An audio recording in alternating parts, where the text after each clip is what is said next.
ต่อไปนู่นน่ะเราจะต้องไทยเราไปใช้เลยถ้าไปใช้นะคุณอยากกูโคกเชียตอนเด็กกูอีตัวที่เราแล้วนะ super pure if you know you know it แต่จะไม่อยากไปแล้วจีนะจะเชื่อเกิดแต่ช่วงตอนนี้นะอย่ามัวเอาตัวน่ะจะลำบรีจะน่าใกล้ต่อสายกูเนี่ยขึ้นก่อนนะก็ตัดเสียลูสู้ตัวเราก็ตัดเสียลูหาตัวหมอจะก็ตันจัวให้กันนะคุณนะอุปนิตุติลอนดาวตัวเราได้นะตุติลอนดาวให้เกิด so hopefully แต่ช่วงเช้ากูยังมัวว่าจะละมูจวนเราตัวกูจะว่าtotal bloodline share หันต่อเลยจ้ะนะจงก็เกิดเอาตัวน่ะก็เตรียมว่าลีเจ้าลุลีละ so hopefully เอาตัวน่ะ survive the winter นะก็รอเขาเชื่อสอรอดีว่าเนี่ยนะว่าจะเราตัวเขาเชื่อนอนจริงก็ช่วยตัวจู่ให้ so these I think this is their third days in Minnesota so 这些个我找到古地老太我家苦pure 那多了古呢อย่างนี้จะจอกไก่จะนี่ปอติจะนออยากไก่ได้จีเลยตัวน้อยตัวโลเคนะก็ตัวเสียลูตัวหมอกจะก็ตัวจัวเสียนะตัวน้อยจีจ้าเท่าตัวน้อยกงจีแต่是จีกงเนี่ยตัวเนี่ยเนี่ยรอเนี่ยตัวรอตัวก็เนี่ยรอตัวเนี่ยแล้วนะตัวรอเนี่ยรอตัวเนี่ยรอจีตัวเนี่ยแต่是一零จีSo step brother and sister. So đó nó cũng chia sẻ cái câu na. Rồi có câu một chọc bắt tới lại, xí chuột plon thọ ta là xứ, tại sao mà ở bên hông tiệt lò mà tụi lò nó hay nè, rồi có hả? Tụi nó tụi lò cái bò nè, tụi kia nó lò cái bò. So hopefully hết there. I guess we want to know even though your step brothers and sisters là cũng mong cần bị cả tao không lo lại nè cả tao chống mình gì nè cho khó tụi nó tụi của tao có sức chịu we mong bị cả even though being brothers step brothers sister là hopefully they produce tao okay nhớ coi first generation đừng có sức chịu should be okay đó là one nông sức trong đó là chỉ có mà mua tụ màu nó cho một breed cho tụ turtle nữa thì tụ lâu nó chỉ có tụ cho một breed cho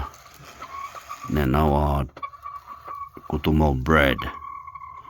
or trong câu xong nó from bread and turtle I have a lot of options chỉ sẽ xong nó dùng breed chả thì không có chỉ breed tụ nào đấy cả tao mình có trông ra mà li hà mua cho một crossbreed cho li cho nè tụi lo có đôi bao số cả tờ xe lù tụi lo nào cụ tí lo hay là cụ tiệt tụi nó giờ lo cái bò nữa nè sẽ xong chỉ cả từ lù nó chỉ như giờ tụi lo cái bò lại tụi lo là yên bỏ lên giờ lo cái bò so thank you so much và cụ tí lo share chừng đó cần cô chẳng có tôi cái nào tôi được của đi cơ tôi 11-12 hours away appreciate a lot cho làm bria để nó có hàng sa trà cá tôm cá nông trà cá là tôi nè để cho có tôi cái này thế tôi lâu nào trong có cái tôi sẽ lù sẽ cho lý do mua thả xỉ thế nào thì mà tôi nó có tới xỉ lên đó nè thế chừng K thế so handsome cái tàu xa thế có tờ mình chỉ tờ hơn hóa tụi nó so brother sister tụi nó จะละมันก็จอนะก็ hopefully เดียวนอกันก็นอ negative 15 I think แต่สิมาจอดหัวหน้าเดียวที่พันจานนี่ทดตาเถอะสิมากูรู้เขาจงสันไลก็ตรุนะเดียว hopefully ก็โอเคเถอะ so เอาตัวนั้นมากูสิโอที่ละลินกูจึงมั่วเขาจอนตัวนะจูมั่วอาหารจอที่สินะก่อนก็จอactually take 到 low winter นะจะ take 到cold นะbecause it's freezing cold in Minnesota so ที่下ตัวนั้น他搞到那 survive through winter actually นะที่ไทยนะไปใช้สิเอาตัวนั้นเอาตัวเชียนเนี่ยกูรู้คุ้มแล้วนะ brand new นู้ที่เป็นยังเนี่ยกูรู้คุ้มนะสิเอาตัวนั้นlove them so much ให้คุณกูเลยไทยก็ตัวนี้ใช่นะ look at that super purple ยูโร purple เลยนะตัวโลเอาตัวก็จะก็ตัวจั่วเลย so เอาตัวนั้นให้คุณกูอย่างเช่นอย่าเตรียมรีตัวจะมีอยู่มาไทยจะมีอย่างนี้ใช่ที่นะ all right so let's see จอนะสินะก็用那些节我好种那个没生来没做好些节然后的别些节少的然后那到没EV那些节你要的那个的了要的 sub-zero 是吧叫二节出血是那了更高但是大概鸟的种那个 OK 的那个鸟来的用那些的 just no man 说那了กูรู้จงเป็นนอนเจกูอยู่ขอเช็คนะมอ I think was 35 degrees inside